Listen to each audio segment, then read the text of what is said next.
जिस जमीन पर मैं खड़ा हूं ये मेरी पहचान है। आप आंधी हैं तो क्या मुझको उड़ा ले जाएंगे? कि मैं आज जद पे हूं तो इतना खुशगुमान न हो, मैं आज जद पे हूं तो इतना खुशगुमान न हो। चिराग सबके बुझेंगे, हवा किसी की नहीं।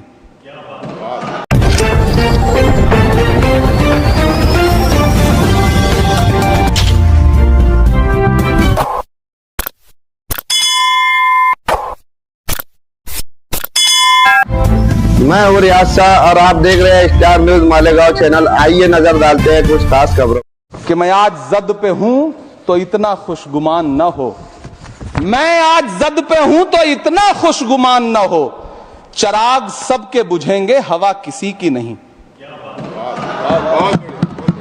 नीतीश कुमार जी हो, चंद्रबाबू नायडू जी हो, चिराग पासवान जी हो, जयंत चौधरी जी हो, देवे गौड़ा जी हो, जीतन राम मांझी जी हो, सबको समझना पड़ेगा कि जब जंगल में आग लगती है तो न वो बरगद बचते हैं जो हवा को आंधी में तब्दील करते हैं, न वो बांस बचते हैं जो आपसी रगड़ से चिंगारी पैदा करते हैं।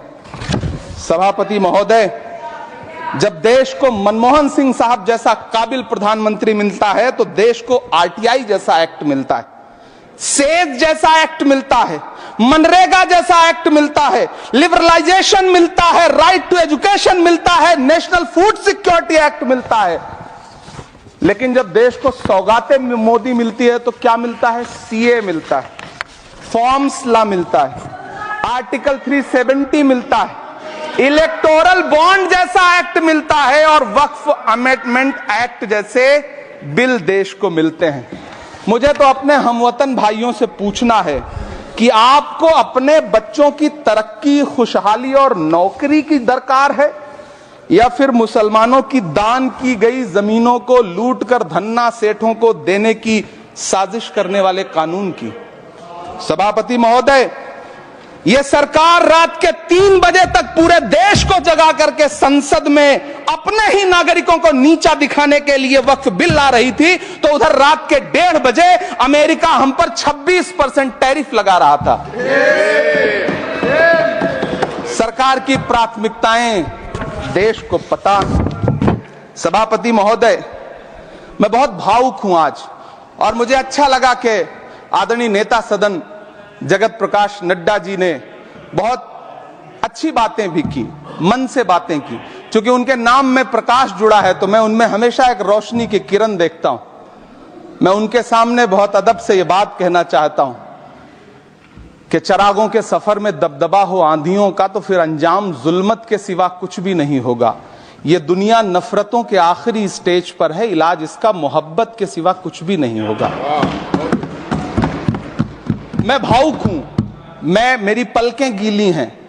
अगर देश की एक बहुत बड़ी आबादी को लगता है कि आप उसका भला करने के लिए नहीं बल्कि उनकी इबादतगाहों, उनकी कब्रिस्तानों, उनकी खानकाहों को बर्बाद करने का बिल ला रहे हैं, तो फिर आप अगर समझाने में नाकामयाब रहे हैं तो यह आपकी नाकामयाबी है। पहले समझाइए, उसके बाद कोई बिल लेकर के आइए, तब शायद हम आपका इतनी पुरजोर तरीके से विरोध ना करें।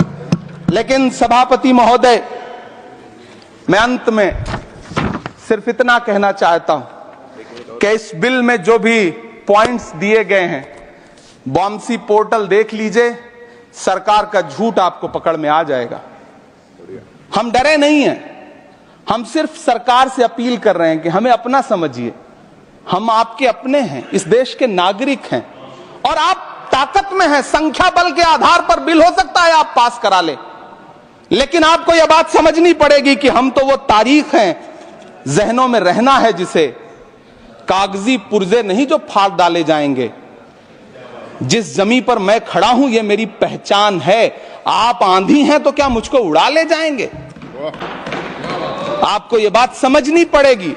आपको अगर इतना विपक्ष की तरफ से पहले जेपीसी में इतने सारे पॉइंट्स आए और उसके बाद कल से लोकसभा में और राज्यसभा में सुझाव आप सुनने को तैयार नहीं है, लोगों की शंका को दूर करने के बारे में आप बिल्कुल सोच नहीं रहे, बस आप कह रहे हैं यह बिल उम्मीद की नई किरण है। नहीं साहब, इसे भले किरण जी लेके आए हैं, लेकिन ये उम्मीद की नहीं बल्कि नाउम्मीदी की किरण है। और इस देश की एक बहुत बड़ी आबादी इस बात से खदशे में है, शक में है कि आप सीधे उनकी जमीनों को लूट करके धन्ना सेठों को बेचना चाहते हैं। मेरी अब भी आपसे अपील है कि इस बिल को वापस लीजिए। यह बिल कहीं से आपके अपने नागरिकों के लिए अच्छा नहीं है। यह बिल सिर्फ इस देश के मुसलमानों को नीचा दिखाने का और अपने एक ऐसे मतदाता वर्ग को खुश करने का बिल है जिनको इस बिल के पास हो जाने से कुछ मिलेगा भी नहीं।